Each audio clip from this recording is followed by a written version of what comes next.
आज पंचतत्व में विलीन हो जाएंगी सोनाली फोगाट। बेटी यशोधरा ने रोते बिलखते अपनी मां को दिया कंधा। ऋषिनगर स्थित शमशान घाट के लिए रवाना हुई सोनाली की शव यात्रा। बीजेपी के झंडे में रखा गया सोनाली का शव। सोनाली फोगाट आज पंचतत्व में विलीन हो जाएंगी। बीती रात सोनाली फोगाट का पार्थिव शरीर गोवा से हिसार लाया गया। इसके बाद उनका शव हिसार के मॉर्चरी हाउस में रखा गया। शुक्रवार सुबह ही सोनाली के पार्थिव शरीर को मॉर्चरी हाउस से उनके फार्म हाउस ले जाया गया, जहां उनके अंतिम दर्शन करने के लिए फैंस, समर्थक और करीबी रिश्तेदार पहुंचे। वहीं अब सोनाली की आखिरी यात्रा की अंतिम रस्में निभाने की तैयारियां चल रही हैं।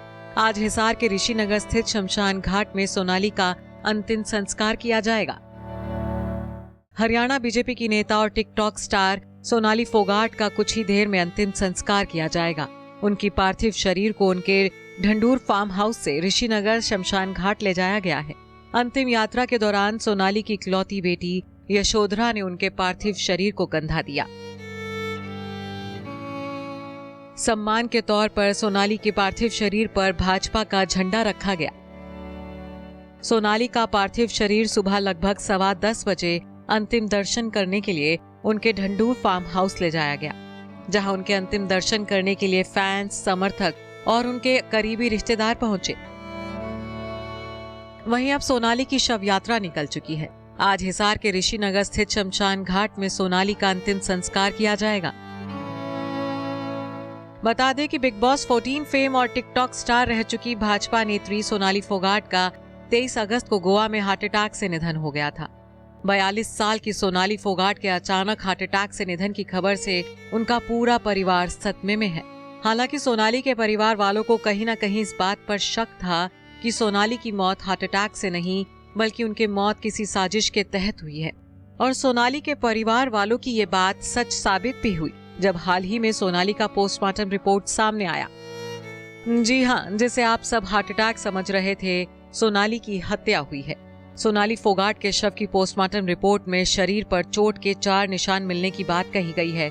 इसके अलावा सोनाली के पोस्टमार्टम रिपोर्ट में जहर मिलने की बात भी मेंशन की गई है।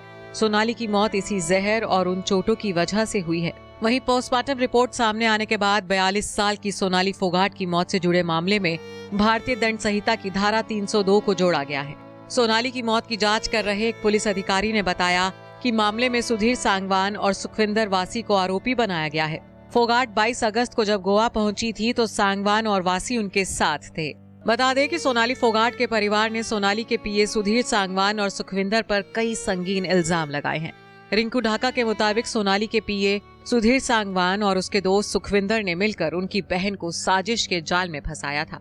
सुखविंदर ने अब से कोई 3 साल पहले सोनाली को खाने में नशीली चीज मिलाकर उसके साथ रेप किया था और इसका वीडियो भी बना लिया था, जिसके बाद से सुधीर और उसका दोस्त सुखविंदर लगातार सोनाली को ब्लैकमेल कर रहे थे।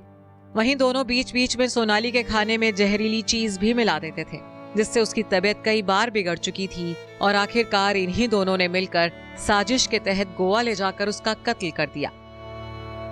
सोनाली के भाई की तहरीर अपने आप में काफी कुछ बयान करती है और इस तहरीर के मुताबिक सोनाली की मौत न सिर्फ एक कत्ल है, बल्कि कत्ल के पीछे की साजिश और उसके मोटिव भी साफ हैं। फिलहाल सोनाली का परिवार उनके लिए इंसाफ की मांग कर रहा है। Bureau report E24।